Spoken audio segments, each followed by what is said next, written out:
I'm sitting here with Phillip Church, Artistic Director of What If Works and Associate Professor at Florida International University for 41 years. Yes. And we're enjoying a delicious midday brunch from Macondo Coffee Roasters. And welcome to today's Brunch with Bari. Okay, so your family is running a pub in the south of England, and somehow you get to Eagle Rock. Your family does. Yeah, so that Eagle Rock really, my parents, the pub didn't pan out after a few years, and they decided to literally pack up and emigrate and come to Los Angeles. They worked through an agency, and they became head of household for Greer Garson. Really? Yeah. You're kidding? That's amazing. Yeah. With that same agency, they went from Greer Garson to Julie Andrews. Really? And Blake Edwards. Yeah. Okay, and so I shook Julie Andrews' hand, and I met Blake Edwards the week before he died when I was at the Pasadena Playhouse. And all I can say about Julie Andrews is that she had the softest skin on her hand. Really? The softest. Yeah. It doesn't surprise me. Anyone who can sing like that should have soft hands, yes. Right? I mean, the two go together there. Right? Well, that's incredible. My God. Yeah. And then they went. They worked for Cher. Really? And my mom did some Holy raising of Chastity. Really? And Chastity was about 5 years old. Yeah. Amazing. Yeah. And had both my parents, of course, are not alive anymore. But this is what they were doing, right? And when I made my decision in South Africa to go, hey, I need to get back, I thought, okay, I'm going to go to America. No point in going back to England because no family's there. My brother's in San Francisco with a hairdressing business of his own.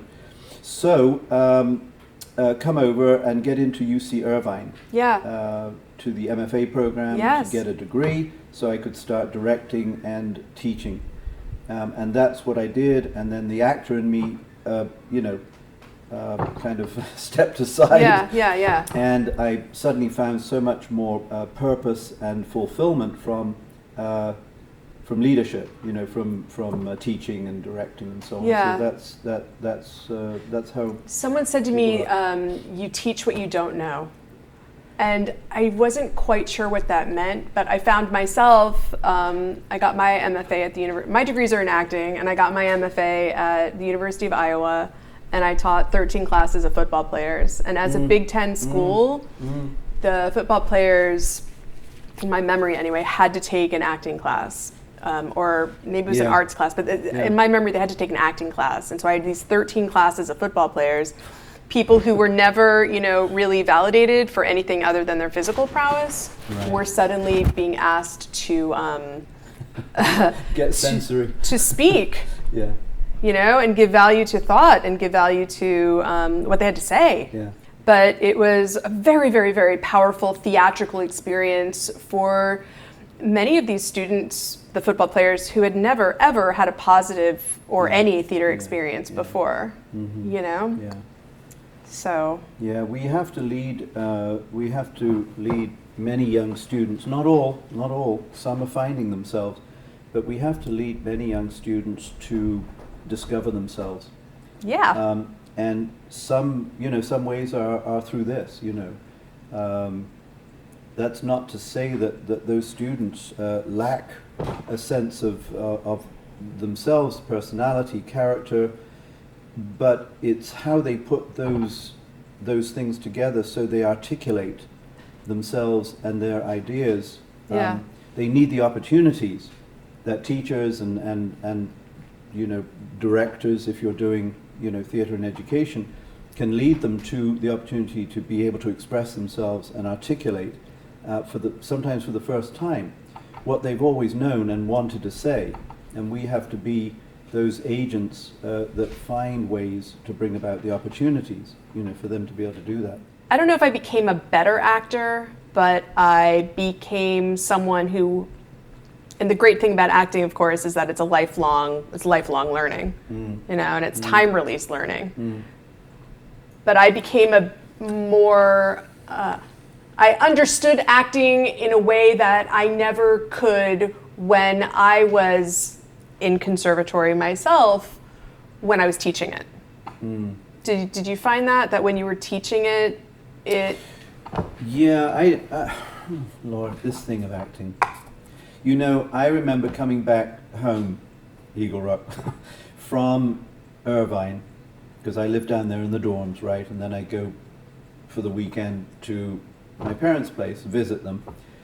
And I remember talking to Dad, who sat in his chair. And did he love talking about acting? Well, this is what I'm about to tell you. I hated it. It was no, this is what I'm going to tell you. And I have a hard time because every day I'm in the class. Yeah, right. And I'm not. Subconsciously, I'm thinking of this moment, and I remember it. I'm talking about, Robert Cohen. Yeah. Is next to someone in England who was at Lambda for me. Robert Cohen sits on my shoulder. His book, Acting Power, is incredible. So I went home and I told my father about the textbooks that we used in training, actors, and I was a TA as well there, so I was having to. And he looked at me. You probably know what he said. Bullocks. You don't need a textbook. Right. To act. Right. And I never forget that. It was as simple as that. He was the kind of man who, if he looked at you, it just spoke reams, right? And it wasn't always, dour and no, I mean, very often it could be delight and playful and so on.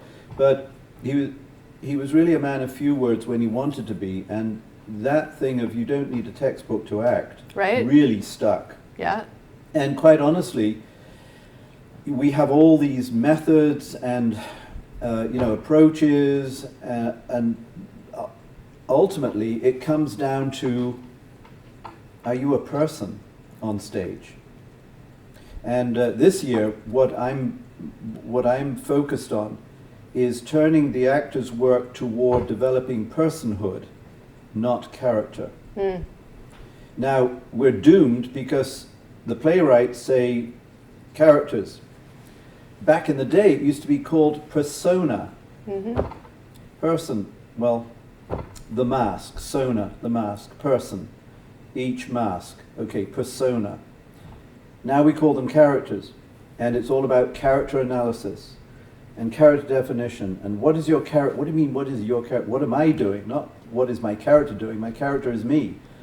So I'm thinking, okay, if we want to get to this point where we are the character is ourselves, we need to get rid of character. Do you, Bari, think of yourself as a character? No, of course not. No, of course not. And Magnus doesn't, Anna Marie doesn't, and we don't ourselves. We think of ourselves as persons, as a person. Yeah. But if you look at your husband even, right, you'll see him as a character, because that's why you fell in love with him. That's why you were drawn to him, because of his character. Sure. And mine with Marcia. And my children are characters to me. Your I dog. love both of them, the dog, etc. Okay, so getting back to the actor's work, if we want to try and get to that point, I believe personally, we want to try and get to that point that we're all trying to teach, right? What is acting, right? It's personhood. Right. Build the personhood on stage, and you will be real, you will be true, you will be honest, you will be sincere, you'll be direct, there'll be no flim-flam. But the minute you step into a character, you will be acting. So it's that whole thing of no acting, please, right? But then how will they know that you're doing it? I always say that to people when I see something where it's like, whoa. But what gives me pause sometimes is, because sometimes I approach things in like completely the other way, in like a very the type of acting where it's all about signage, that if I'm deaf, I want to still be able to know exactly what's happening. Sometimes I don't like to think of worlds as small. I like to think of them as big. Yeah. Yeah. Do you know? And other than what this world is. You know, when I direct, very often I'm in the audience, I'm in the auditorium, this is in rehearsal, okay? And I will close my eyes. Yeah. And I've had students say, were you sleeping during rehearsal? No, you were listening. I'm just listening. Because they used to say, I'm going to hear a play, yeah, right? That's right. Right. Yeah. I'm going to hear a play, not I'm going to see a play. Yeah, that's right. You go to see a film. That's right. You go to watch film, TV. You go to listen to a play, that's right. Yeah. That's right. And you can hear without watching. Exactly. You can hear the truth. Or not. That's what we did at RADA. Yeah. That's something I think about all the time. Is we did so many days of essentially radio playing in a dark room. Yeah, but we've got to ask ourselves the question: are actors and directors, you know, they're not off the hook, and maybe even other production, you know, positions. How much reading of fiction? I know they read countless plays because they want to play this role, they want to play that role, you know, and they want to know the names of playwrights. Yeah. But how many novels? And the issue at school is the novel, the reading, becomes a chore. Yeah. And I know. we have to turn that around. Yeah. We somehow have to turn around this thing where a student desperately wants to read. I was heartened the other day because, you know, I'm doing Fahrenheit 451 at FIU in the fall, right? It's the first production up. Novels contain the kind of detail that we miss in theater, that we miss when we direct, that we miss when we act. Yeah. Whatever the reason is, that kind of detail, and it was Peter Brook who said it's all about detail. Thank you. Yeah. So I think we somehow have to bring artists back onto the track of reading, but also young people in schools, not to see it as a chore or, oh my gosh, this is taking me away from, but somehow this literature has to come alive in some way, an engagement some way where they really hunger for it. Yeah. As opposed to go, oh my gosh, another assignment, another, you know. Yeah. Well, it's a terrible thing to lose one's imagination. It's a terrible thing. And, you know, we're talking about like storytelling, and these are like very different mediums that all excel in different ways at bringing the imagination to life. But novels, right, it's all in your head. And it's in the beauty of words that are strung together, but you're doing all the work, and that is a gift that we as humans have. Absolutely. Right? Yeah. And so when that's not fed, it dies. Yeah.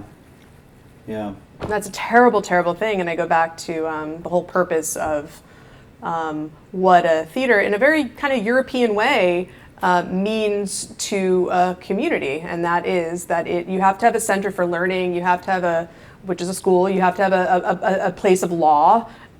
A center for imagination and a place for dialogue and learning is pretty high up there on like basic necessities of a civilized community. Libraries used to be the center. I mean, there was a church and a library used to be the center of a town. Right. The library was in the center. Interesting. Yeah, strategically placed. I learned when we were in Maine, I learned that theaters were built as part of city halls, which is something I had no idea about, but we saw so many that were just part of City Hall. Right.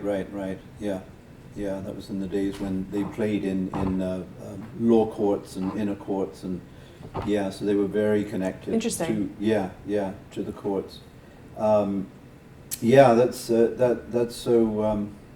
That's so interesting to think about. We have a huge mission, don't we? Totally. My husband calls us, but I dragged him into this, but we're theater missionary. That we're theater missionaries. Yeah. The mission of that company is, of What If Works. Well, it's to bring about social change by creating a bridge between academic theater and the professional world. So there's this bridge that we're trying to offer, in theatre and film and music I see. for students to get involved, get creative. As they step into the professional world, That's great. there's something in between. So that's So the kind of GableStage part is like perfect. Oh no, absolutely perfect. I see. Yeah. No, it's been great. Got it. And you know, Joe, bless his heart, he really he loved What If Works. When I first spoke with you, I was questioning that classical theater was in GableStage's mission statement, and I understand and think it's awesome that GableStage, the first incarnation of it before it was called GableStage, was as the Florida Shakespeare Theater. So I was kind of believing or thinking that maybe the classical thrust of the mission statement was just a throwback to the earlier company. But after now researching the company and speaking with you, I think it's actually a vital component. It's pretty much going to be a new component that you're offering. It's interesting because the Florida Shakespeare Festival, I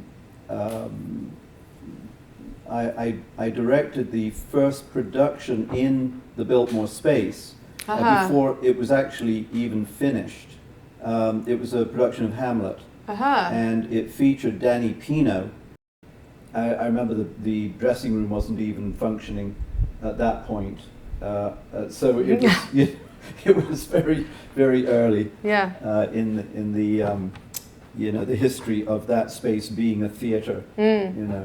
But no, as soon as Joe got in there and took it over, he was in film and television up to that point, and then he decided to put aside all the screen work and just dedicate himself to theater, and he did a great job bringing his vision into GableStage and building, doing some really cutting edge, plays, and getting some excellent actors, some excellent work on stage.